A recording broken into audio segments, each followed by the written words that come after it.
Sarrion handia zegoen zure klasean. Bai. Eta uste dut zure klasea? Bai, hortxe. Hortxe Hori zen. Hori, ez nahi zoretzen ondo, ezkinen ibili urte batzuk hemen gero horra, gero berriro horra, holako zerbait, baina hori zen. Bai. Horren oso aldatuta dago. Gu ginen, 60 bat edo lan klasean, hor. Da izaten zen, 6-etatik 10-etara. Zeren, claro, lanean eta ibiltzen zirenak aukera izateko, ez? Klasera etortzeko. Eta gero nik gogoratzen dut oso giro kreatiboa zegoen. Ruper Ordorika hemendik zebilen, gogoratzen dut. Eta gero gure klasean ere, adibidez, gure klaseko talde batek, eta hemengo beste karrera batzuetakoekin batera sortu zuten Aizu aldizkaria orduan, ez? Zein zen Sarri eta zure arteko erlazioa unibertsitate garaietan? Ikaskide moduan, eta gero Durangaldean, ez dakit, piropolitikoan, juergairoan, eta... Kuadrilla bat osatzen zen duten? Kuadrilla bat zuzena ez, baina, holako antzeko, buntu guztiakin ibiltzen zen, batzuetan juntatzen ginen, beste batzuetan, pixka bat giro zabala zen.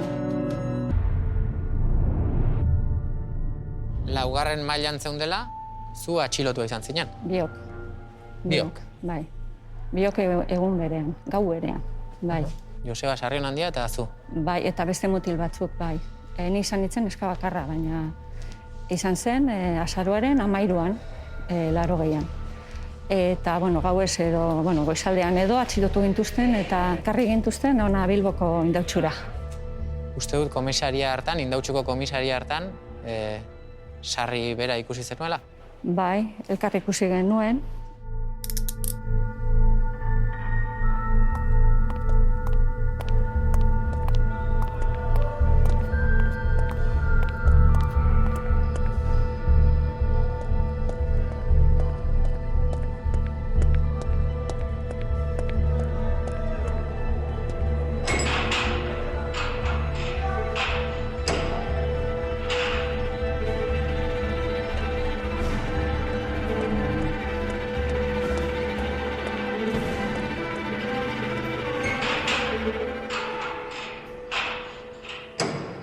Eraman ninduen polizia batek galdetu esan zidan. ¿Conoces a ese? Da esan nion, sí, estudia conmigo en la universidad. Da berak esan zidan. Pues ese escribe en la revista Zeruko Argia. Ta ni geratu nintzen, claro, esan nuen, nada posible. Garrantzi minimo bat ematea, euskara hutsean idatzita dagoen atentzioa deitu zidan, bentsat, bai. Eta hor ikusi genuen elkar.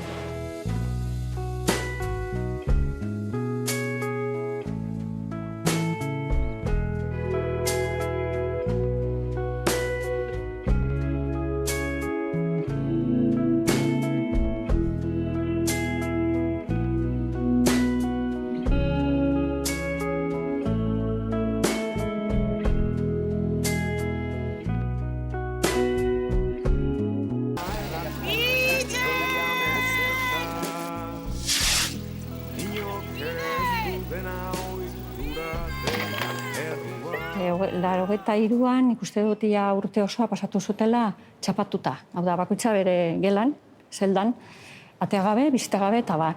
Izan zen, adibidez protesta bat. Gero zigorrak ere, igual hilabete, zigor gela batean, lurrean lo egiten, eta horrela, gogoratuko ziren komisariarekin, fijo. Oso gogorra izan zen. Gero lortu zituzten gauza batzuk, baina sasoiura izan zen, benetan gogorra.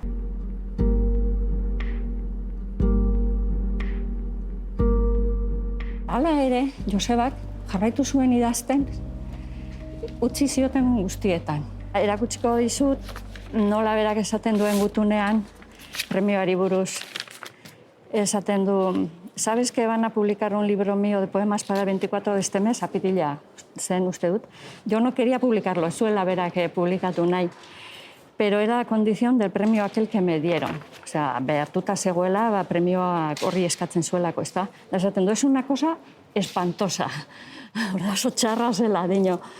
Podía subtitularse la poesía entendida como arma homicida, porque de lo malo que es, cualquier persona sensible se va a caer para atrás y se va a descunar. Y no te hablo más porque no merece la pena, ez? Hor dago beti bere izaera, hor dago